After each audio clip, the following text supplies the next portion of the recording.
रविवार का दिन था। आज सचिन और सुजय दोनों की ही छुट्टी थी। दोनों अभी-अभी हॉल की सफाई कर वहीं सोफे पर पसर गए थे।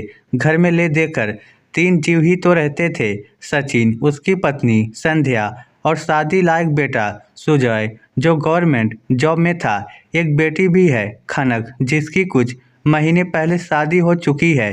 फिलहाल वो अपने ससुराल में थी। काम वाली छुट्टी पर थी, इसलिए सचिन और सुजय संध्या की मदद कर रहे थे। संध्या रसोई में काम में लगी थी, इसलिए सचिन और सुजय ने मिलकर साफ सफाई का जिम्मा उठा लिया। इधर संध्या रसोई में फटाफट नाश्ता तैयार कर रही थी। सुबह के 10 बज चुके थे। नाश्ता तैयार कर प्लेट में लगाकर संध्या बाहर लेकर आई।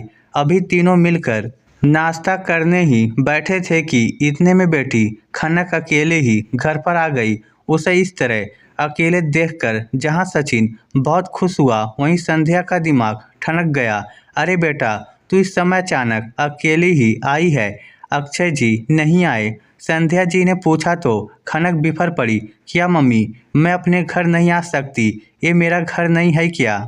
और ज़रूरी है क्या मैं किसी के साथ ही आऊँ? अकेली भी तो आ सकती हूँ। उसकी बात सुनकर सचिन ने कहा, क्या संध्या, तुम भी? बेटी आई उसकी तो खुशी हो नहीं रही है, उल्टे 10 सवाल पूछे जा रही हो। जरा फटाफट से बेटी के लिए भी नाश्ता लेकर आओ। फिर खनक से बोले, आ बेटा, बैठ तू मेरे पास, आज हम मिलकर नाश्ता करेंगे।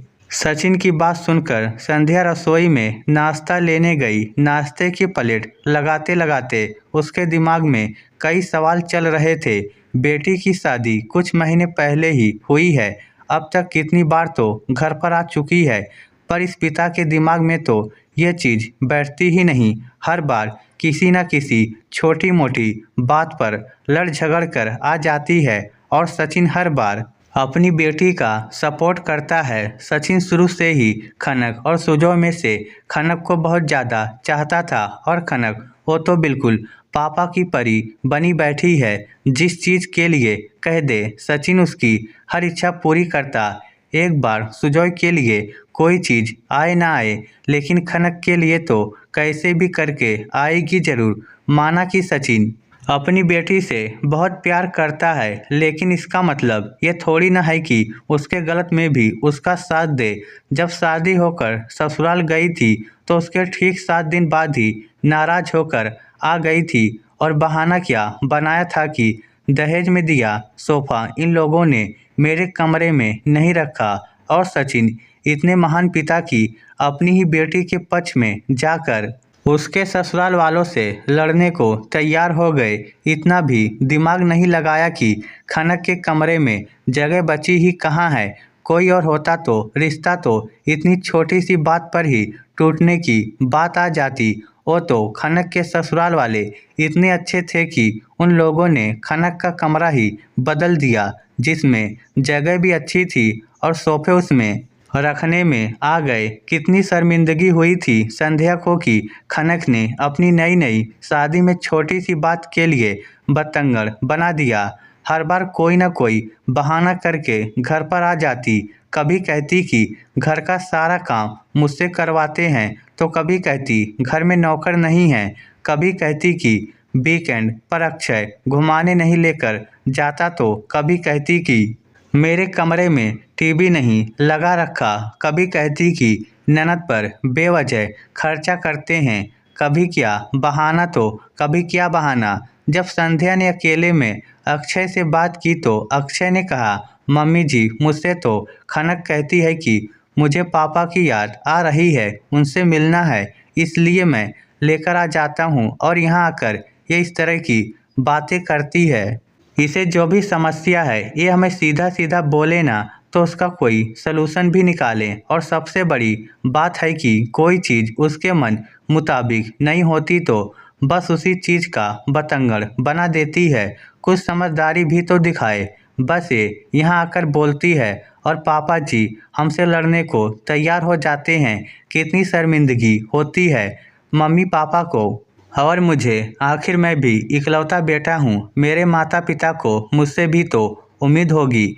इकलौती बहन है, वो भी मुझसे छोटी। अगर अपनी खुशी से उस पर थोड़ा सा खर्च कर देता हूँ तो उसमें बुरा मान जाती है, जबकि बहन तो मुझसे कुछ मांग ही नहीं रही। मेरी शादी के लिए मेरे माता पिता ने कर्जा लिया था, तो क्या उस कर्ज को चुकाने की जिम्मेदारी मेरी नहीं थी? लेकिन वो ये समझती नहीं। तब भी कितनी शर्मिंदगी महसूस हुई थी। संध्या को कई बार खनक को समझाने की कोशिश की, पर वो है कि अपने पापा की सय में समझना नहीं चाहती, और उसके पापा उनके लिए तो अपनी परी का प्यार हटता ही नहीं। सारी दुनिया में बस उन्हें उनकी बेटी ही दिन दुखी नजर आती है, और उसके ससुराल वाले जल्लाद। ऐसे तो उसका घर बसने से रहा, लेकिन हर बार अक्षय साथ होता है, पर आज ये अकेली।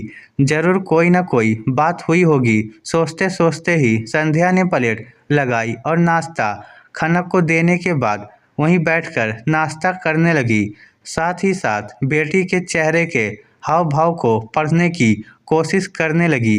लेकिन इतने में खनक बोली, पापा, आपको मेरी फ्रेंड अदिति याद है जो मेरे साथ पढ़ती थी? उसकी मम्मी का कॉल आया था कल मुझे। वो अदिति के लिए सुजय का रिश्ता चाहते हैं। मैंने तो जब से उनसे बात की है तब से मुझे यहाँ आने की लग गई थी। अक्षय तो शाम के लिए बोल रहे थे, पर मैं तो अकेली ही चली गई।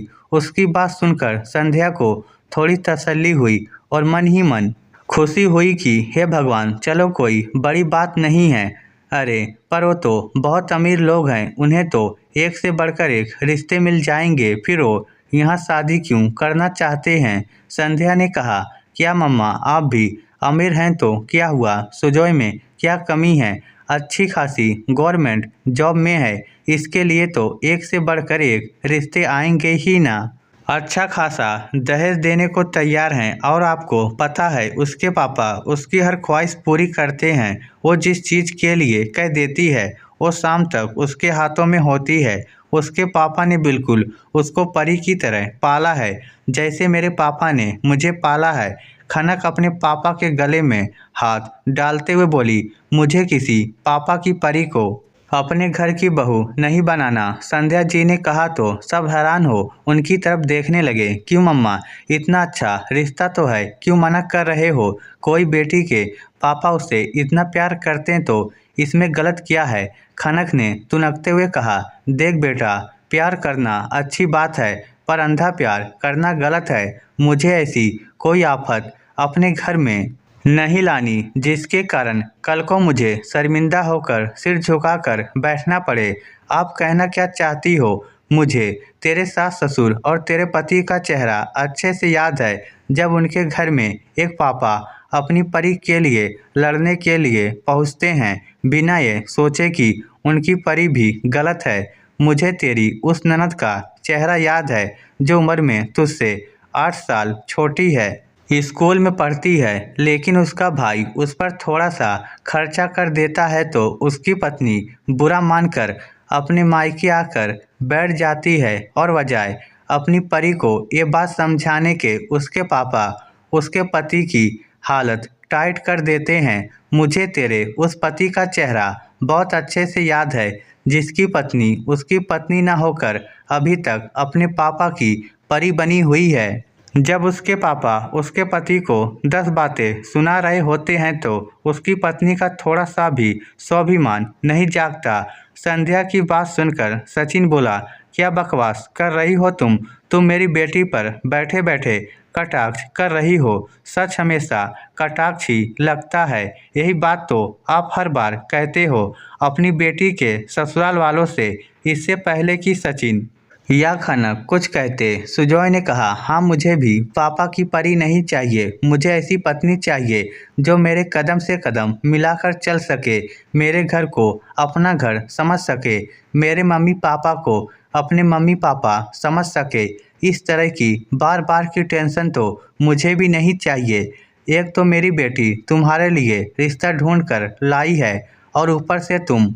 जाने दीजिए पापा, सही तो कह रहे हैं मम्मी और सुजॉय। मैंने ही आपके प्यार और कुछ ज़रूरत से ज़्यादा इस्तेमाल किया है। कभी अपने ससुराल वालों को अपना समझा ही नहीं। पर मम्मी प्लीज़ मुझे माफ़ कर दो। मैं कोशिश करूँगी बदलने की। संध्या ने खनक की बात सुनकर उसे गले लगा लिया। इस स्टोरी को लेकर आपकी क्या राय है? नीचे कमेंट करके हमें ज़रूर बताइएगा। धन्यवाद।